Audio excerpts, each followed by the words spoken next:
Започваме с първата задача, която е, както виждате, от раздел рационални числа.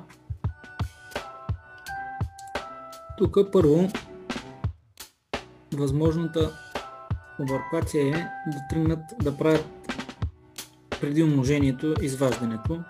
Освен че стават хубави числата, става и хубава грешка, разбира се. 2021 минус 2020 е 1. И 1 се умножава лесно по минус 0,1 и точка е избрана най-вероятно от някаква част от седмокласниците, които са явили на този изпит. Така, първо трябва да се направи умножението. За да извършим умножението, трябва първо знака минус по минус да си представим, че е плюс 2020 по 0,1. Лесно умножение.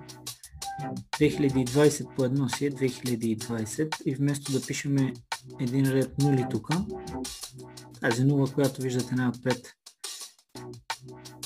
тук, и трябва да изберем мястото на запетайката, която ще се позиционира така, че да има след нея един знак. Това означава ето тук да дойде. Или това е числото 202. Тук имаме 2021. 2021 плюс 202 е равно на 2223. В подточка е верният отговор. Минаваме към